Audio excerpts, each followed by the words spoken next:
Existing Reliance के अंदर मैं अपनी हिस्सेदारी ले सकता हूं बाय परचेजिंग देयर शेयर्स। मैं उनके शेयर्स को खरीद के उसमें मालिकाना हक ले सकता हूं। This is stock. उसकी एक प्राइस के पीछे भागता है कि आज 100 रुपए की कोई चीज ली है, वो 110 की हो जाएगी तो बेच दूंगा, या 95 की हो जाएगी तो बेच दूंगा। या तो 5 रुपए का लॉस ले लूंगा या 10 रुपए का प्रॉफिट ले लूंगा। 15 रुपए ऊपर तक हाई है और 90 रुपए नीचे तक लो है, और लास्ट में वो 105 पे बंद हो जाता है। नमस्ते दोस्तों, मैं यश चौधरी याक ट्रेडिंग स्कूल ऑफ ट्रेडिंग से आप लोगों का स्वागत करता हूं इस एजुकेशनल कोर्स के अंदर, जो कि हमने ट्रेडिंग और इन्वेस्टिंग से रिलेटेड बनाया है। हालांकि हम बड़े लेंथी कोर्सेज कराते हैं हमारे याक ट्रेडिंग इंस्टीट्यूट में, परंतु ऑन पब्लिक डिमांड जो हमने यूट्यूब चैनल अभी लास्ट मंथ स्टार्ट किया, उसमें जो डिमांड आई उसके बेसिस पे to spread awareness about financial markets, trading and investing, हमने एक छोटा सा कोर्स बनाने की कोशिश की है, जिसको मैं बोलता हूं प्लेनेटरी सिस्टम ऑफ ट्रेडिंग। जैसे कि हमारे 9 प्लेनेट्स सन के होते हैं, वैसे ही ट्रेडिंग के 9 प्लेनेट्स बना के हमने इसको पूरे ट्रेडिंग को समराइज करने की कोशिश की है। आप लोगों ने देखा होगा कि सन के 9 प्लेनेट्स होते हैं इस तरह से, ठीक है। यहां से ये आपके प्लेनेट्स हैं, ठीक है। तो ये प्लेनेट्स को नाम भी दिया गया है, ये प्लेनेट्स को नाम भी दिया गया है, Mercury to Pluto. Pluto is a dwarf planet, ऐसे ही हमारे भी एक ड्वार्फ प्लेनेट है और 8 मेजर प्लेनेट्स हैं। So let's start. इस प्लेनेटरी सिस्टम में घुसने से पहले, क्योंकि मैं ये मान के चल रहा हूं कि आपको ट्रेडिंग का कुछ भी नहीं आता है, तो सबसे पहले 10 मिनट में आपको ट्रेडिंग होती क्या है, स्टॉक मार्केट होता है क्या, उसके बारे में थोड़ा सा बताऊंगा। So let's start. एक रिक्वेस्ट आप लोगों से है कि ये वीडियो देखना स्टार्ट करने से पहले एक डायरी और एक पेन अपना लेके रखें साथ में, क्योंकि अगर आप ट्रेडिंग को लेके थोड़ा बहुत भी सीरियस हैं तो आपके लिए ये वीडियो बहुत काम का होने वाला है, और इसमें जो भी क्वेश्चंस आपके दिमाग में आएंगे वो हमारे लिए बहुत काम के होने वाले हैं, क्योंकि उनके आंसर्स देंगे तो बाकी लोगों का भी भला होगा आपके साथ साथ। Thank you. So let's start. सबसे पहले स्टॉक मार्केट क्या होता है। मैं ये मान के चल रहा हूं आपको स्टॉक मार्केट नहीं मालूम है, तो मैं स्टॉक मार्केट बता रहा हूं। जैसे कोई भी मार्केट होता है फिजिकल चीजों को लेन देन के लिए, जिसमें एक बायर होता है और एक सेलर होता है, ये दोनों मिलके प्राइस डिसाइड करते हैं किसी भी ऑब्जेक्ट की उस मार्केट के अंदर, और वो हैंड्स एक्सचेंज होते हैं। सेलर से वो चीज बायर के पास आ जाती है और बायर से कैश सेलर के पास चला जाता है। बायर से कैश चला जाता है और सेलर से वो ऑब्जेक्ट इसके पास आ जाता है। ये जहां पे होता है इसको कहते हैं, ये चीज जहां पे होती है इसको कहते हैं मार्केट। और जैसा नाम से आप जान गए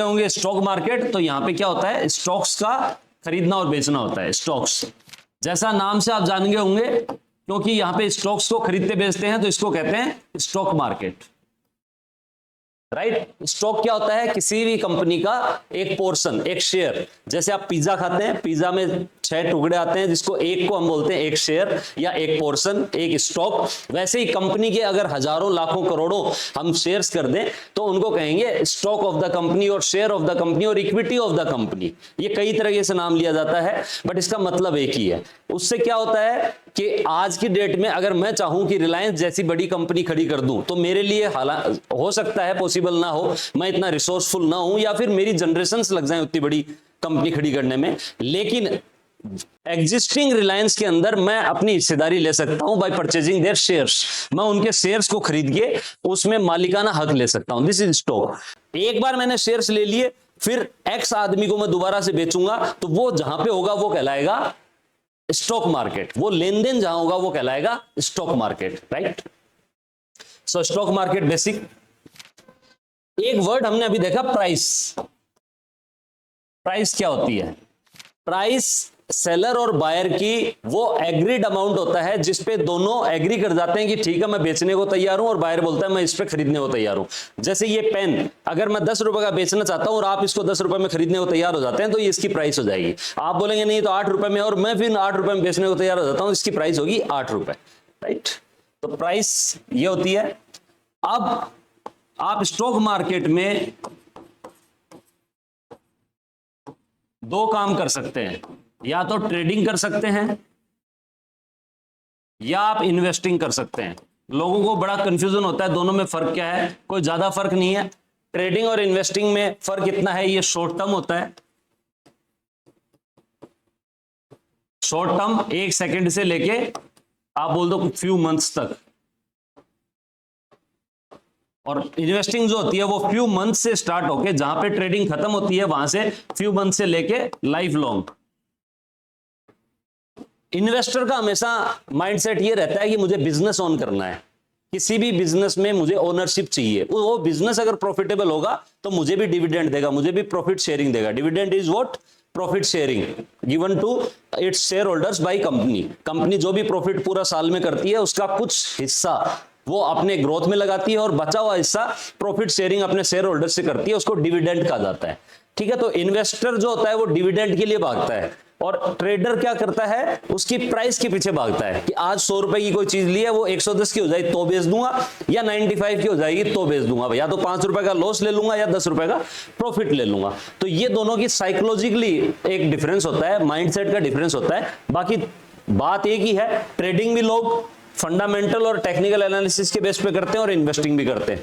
अब ये वर्ड बड़ा इंटरेस्टिंग आ गया कि व्हाट इज फंडामेंटल और टेक्निकल एनालिसिस, तो मैं बता देता हूं। फंडामेंटल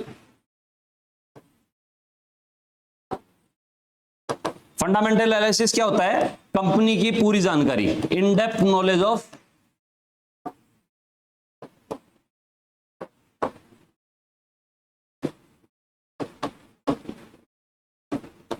जिसके शेयर खरीदने जा रहे हैं उसकी इन डेप्थ नॉलेज हो कि वो कैसे प्रॉफिट कर रही है, कितने साल से मार्केट में है, प्रमोटर्स की कितनी होल्डिंग है, उसका प्रॉफिट टू अर्निंग रेशियो क्या है, उसका इबिटा पॉजिटिव है, पैट पॉजिटिव है, इबिटा नेगेटिव है, मतलब उसका सब कुछ आपको होल सोल पता है। उसके बाद आपको डिसीजन कर रहे हैं, that is your decision based on fundamental analysis. And second is technical analysis.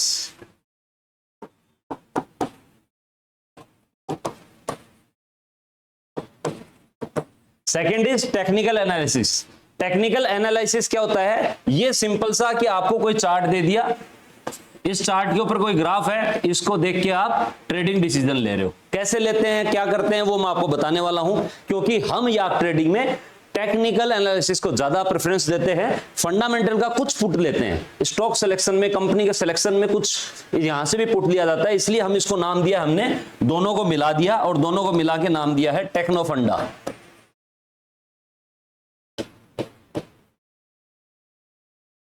Techno फंडा एनालिसिस।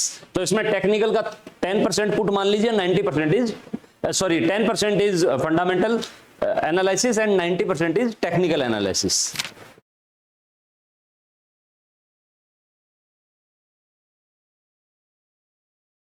अब ये अब आपको थोड़ा सा आश्चर्य होता होगा, ये टेक्निकल एनालिसिस पैदा कहां पे हुआ, किसने बनाया, किसने सबसे पहले कोशिश की कि टेक्निकली एक चार्ट पे मैं प्राइस को रीड कर पाऊं, या चार्ट पे प्राइस को रीडिंग करके मैं अपने ट्रेडिंग या इन्वेस्टिंग डिसीजन ले पाऊं। तो ऐसा हुआ नन अदर देन जापान में। हम जानते हैं जापान टेक्निकली हमेशा से आगे रहा है और बहुत मेहनती लोग हैं।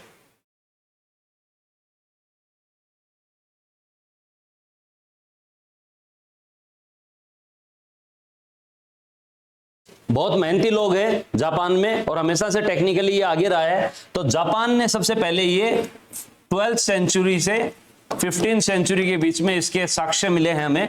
15th सेंचुरी के बीच में ये राइस की ट्रेडिंग करते थे, राइस ट्रेडिंग चार्ट पे करते थे। और चार्ट पे भी क्या करते थे, ये एक कैंडल स्टिक नाम है,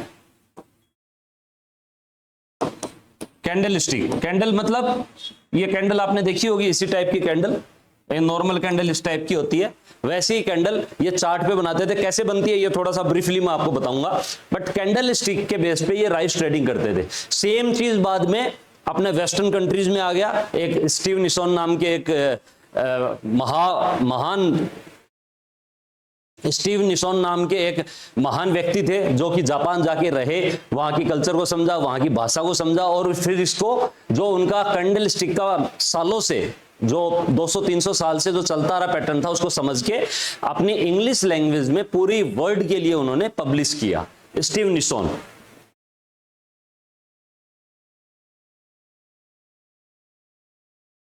ठीक है, तो कैंडल क्या होती है, जैसे कोई भी मार्केट है, नॉर्मल मार्केट है, वो उसका ओपनिंग का एक टाइम होता है। जैसे मैं बोलूं कि सब्जी मंडी है, सुबह 5 बजे स्टार्ट होती है और शाम को 5 बजे बंद हो जाती है। 12 घंटे एक सब्जी मंडी रहती है कहीं पे भी, जिसको सब्जी का मार्केट कहते हैं।